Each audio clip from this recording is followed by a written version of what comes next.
Hello students, welcome to class 8th। बच्चों, हम नंदिनी हिंदी पाठ्य पुस्तक में पाठ 2 भोला राम का जीव पढ़ रहे थे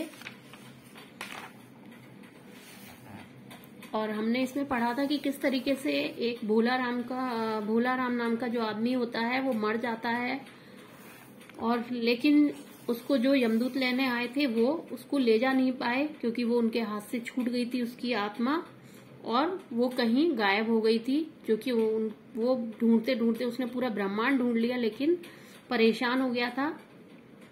ठीक है, तो चलिए अब हम इसके आगे पढ़ते हैं। नारद ने कटाक्ष किया, सो तो मैं अभी भी कुछ विशेष नहीं देखता। धर्मराज ने नारद को मुख्य विषय से हटने से रोका। खैर, वह दूसरी बात है। अभी तो समस्या यह है कि भोला राम का जीव गया कहाँ। नारद ने कहा, उस पर इनकम टैक्स तो बकाया नहीं था, शायद उन लोगों ने रोक लिया हो। चित्रगुप्त बोले, मुनिवर, इनकम होती तो टैक्स होता। भोला राम तो एक भूखमरा था। नारद ने कुटिलता से धर्मराज की ओर देखा और कहा, शायद बड़े देवताओं में से किसी ने खुश होकर उसे सीधा बैकुंठ भेज दिया हो। आपको तो याद होगा कि डाकू अजामिल ने मरते वक्त कहीं धोखे से नारायण कह दिया था। बस हमारे नारायण इतने खुश हुए कि उस पापी को सीधा बैकुंठ भेज दिया। इन लोगों में यही बड़ी कमजोरी होती है। यही रीति पृथ्वी के लोगों ने सीख ली है।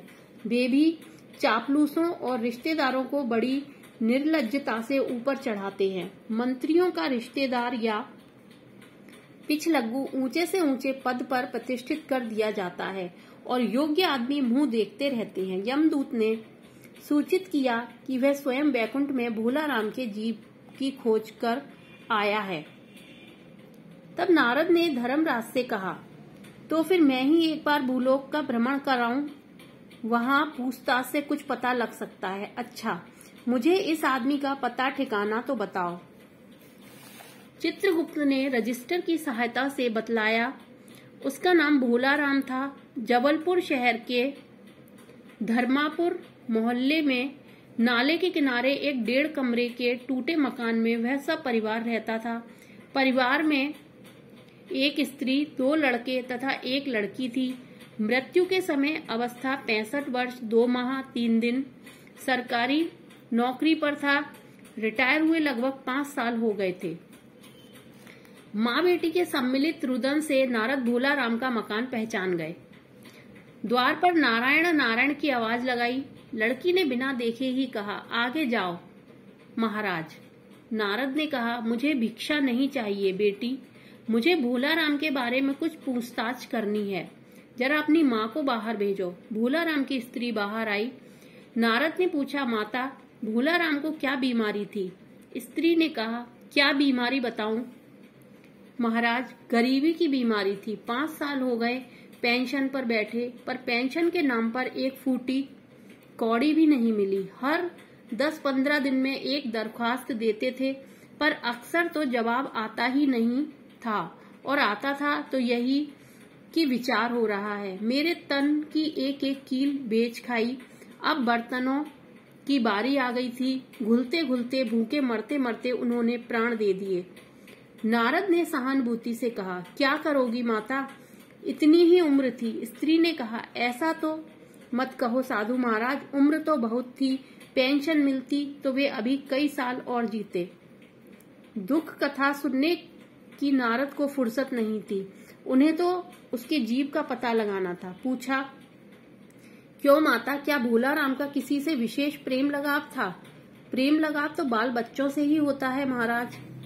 नहीं, परिवार के बाहर किसी से ऐसा लगाव हो कि उसी में जी हमेशा लगा रहे। मेरा मतलब है किसी स्त्री के प्रति।